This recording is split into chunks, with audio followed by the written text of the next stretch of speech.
Trouver une location ou mettre son bien en location est quelque chose de compliqué. Alors aujourd'hui, j'ai envie de te donner quelques astuces pour bien réussir ta location ou ta mise en location. Je vais commencer par te parler tout simplement de comment trouver un bien en location, puisque si tu es sur un marché comme à Rennes, c'est vraiment très compliqué. J'ai donc noté plusieurs points pour te donner vraiment des astuces pour pouvoir être réactif, complet et que tu puisses avoir le maximum de chances de ton côté pour avoir un bien immobilier en location. La première chose, c'est tout simplement de bien préparer un dossier.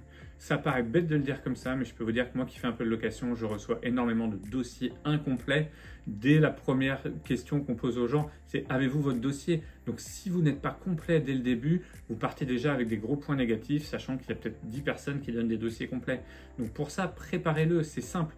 Vous pouvez le faire en PDF pour pouvoir simplifier la vie aux agents immobiliers plutôt que de donner 15 documents différents.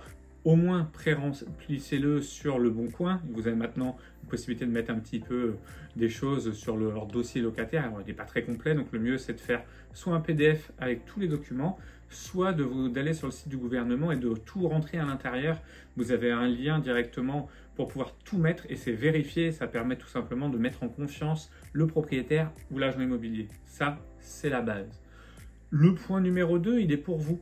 Il est déjà de ne pas perdre de temps, donc ciblez les choses. Essayez d'avoir que 3 critères, c'est déjà pas mal. Le quartier, le budget et la surface. Ne perdez pas de temps à chercher partout. Les biens partent vite, il faut donc être réactif, il faut donc avoir mis des cibles pour pouvoir vraiment ne rien rater dans ce qui est important pour vous. Ça peut sembler basique, mais je peux vous dire que je reçois des dossiers sur des choses où les gens ne savent même pas à qui ils ont demandé, puisqu'ils ne savent plus du tout où ils en sont. Alors que quand je rappelle un client et que je lui dis voilà, vous m'avez envoyé un dossier, que la personne sait directement de l'appartement sur lequel je suis en train de lui parler, il comprend, il sait lequel c'est super important parce que ça met en confiance, on se dit tiens, il est vraiment intéressé par le logement et ça, c'est un plus. Donc mets vraiment ça de ton côté pour bien apprendre. Ensuite, il faut que tu puisses avoir aussi alors, un système de réaction rapide, mais surtout, il ne faut pas que tu sois dans la panique. Alors certes, les biens partent très vite. En moyenne, 48 à 72 heures sur Rennes, même 24 heures sur les périodes ultra tendues, sur les biens très recherchés comme les studios et autres. Mais il ne faut pas que tu dises oui pour n'importe quoi. Pose les bonnes questions. Certes, tu vas toujours avoir le loyer qui va être inscrit, les propriétaires vous le donnent, mais réfléchissez sur est-ce que vraiment il est à l'endroit que vous avez besoin. Prenez le temps quand même de regarder où sont les transports en commun et autres si vous en avez besoin. Demandez un petit peu au niveau des charges de copropriété qu'est-ce qu'elles comprennent. Des fois, les gens pensent que ça comprend beaucoup de choses et il n'y a rien, mis à part l'entretien des parties communes et autres.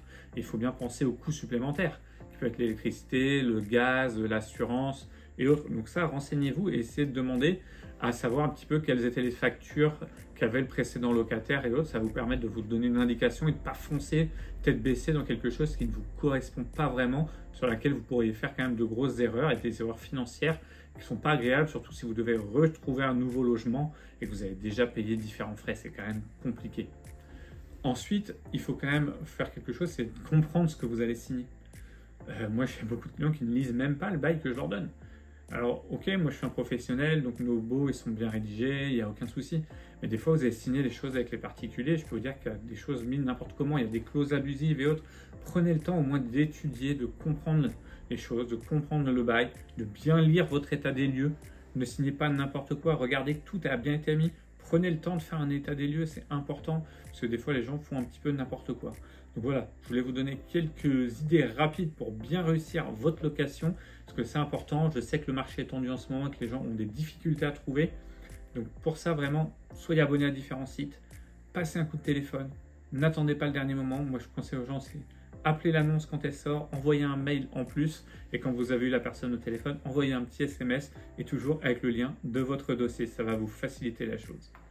Maintenant, si vous êtes propriétaire, bailleur et que vous avez envie de mettre votre bien à la location, là aussi, il y a des choses à respecter pour ne pas tout rater et pour ne pas vous retrouver dans la panade.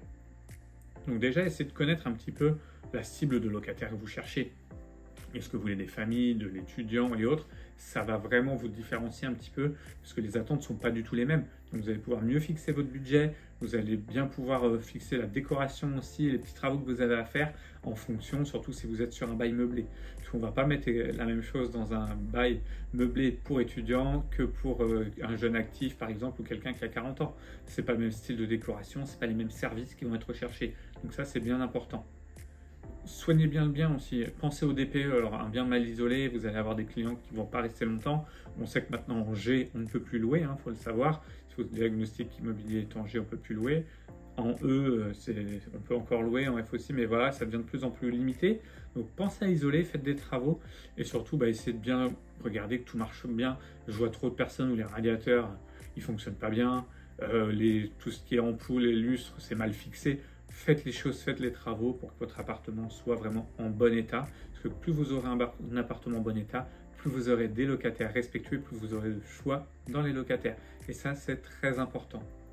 Ensuite, fixez le juste loyer. C'est pas parce que vous avez 500 € de crédit que vous devez avoir un loyer à 500 €. Faites une étude comparative de ce qu'il y a autour de chez vous, de qu'est-ce qui se passe. Faites une estimation locative dans une agence ou plusieurs agences s'il le faut. Mais au moins, mettez le bon loyer. Parce que des fois, vous voulez gagner 10-15 € de plus par mois et vous allez vous retrouver avec votre appartement peut-être vide un mois. Et je peux vous dire, si vous faites le calcul que vous avez juste un studio à 400 € par mois et que vous avez voulu le mettre à 420 et qu'il n'est pas loué, pendant un mois, vous perdez 400 €. Ça veut dire qu'il va falloir que vous le louez 20 mois supplémentaires pour récupérer les 20 € que vous avez mis en plus. C'est n'importe quoi.